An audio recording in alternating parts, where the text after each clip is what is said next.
We know that we are children of God, and that the whole world is under the control of the evil one.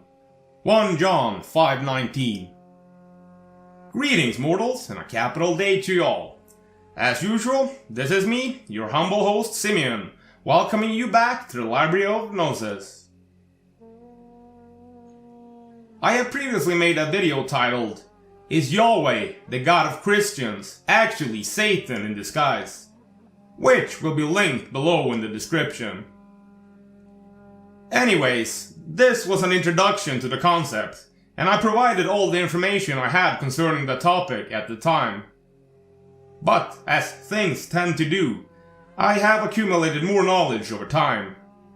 And this time, I would dare say that we are leaving the realm of speculation and context clues, and truly delving into concrete evidence. Again, the anger of Yahweh burned against Israel, and he incited David against them, saying, "Go and take a census of Israel and Judah."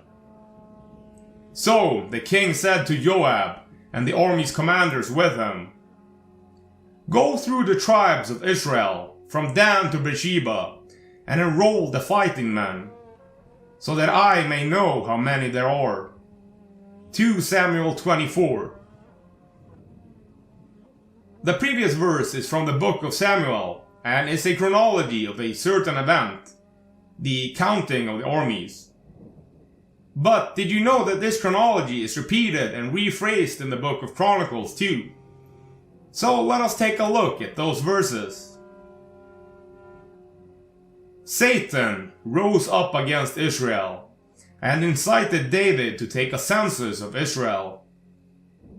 So David said to Joab and the commanders of the troops, "Go and count the Israelites from Beersheba to Dan. Then report back to me, so that I may know how many there are." 1 Chronicles 21.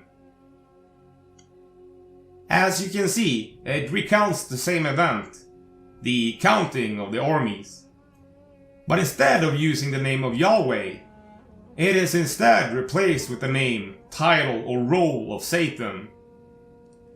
Black on white, it is really calling Yahweh Satan, or at least a Satan. But wait, there is more I have come to learn.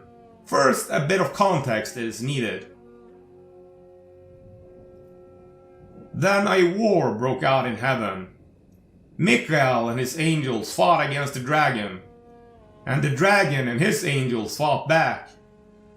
But the dragon was not strong enough, and no longer was any place found in heaven for him and his angels. And the great dragon was hurled down, that ancient serpent called the devil and Satan, the deceiver of the whole world. He was hurled to earth, and his angels with him. Revelation 12:7. As you can see in these verses from Revelation, it says the dragon and his angels, which cements in us the idea that Satan himself is an angel. You might say that this is obvious, with Lucifer and all. But Lucifer is not the name of Satan. It's not even a name, but a description. See my video titled, "Lucifer is not a name, the grand misunderstanding exposed," to understand this better. Link in the description. Then the Lord said to Moses, "Come up to me on the mountain and be there, and I will give you tablets of stone, and the law and commandments which I have written, that you may teach them." Exodus 24:12.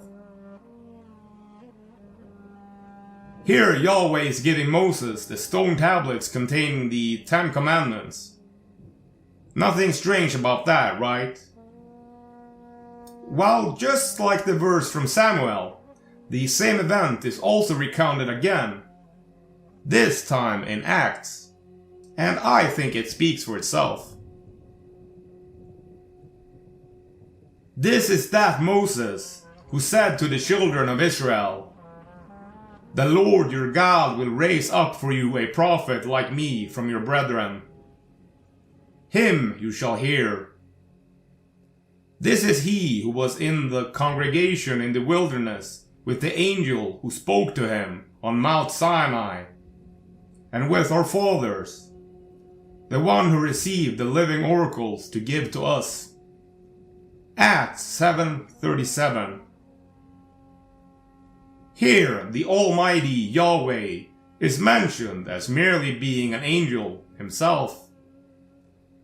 One can strongly suspect that he is actually none other than the leader of the angels spoken of in Revelation, the dragon who Michael cast out of heaven. Jesus said to them, "If God were your Father, you would love me, for I have come here from God. I have not come on my own, but he sent me. Why do you not understand what I am saying?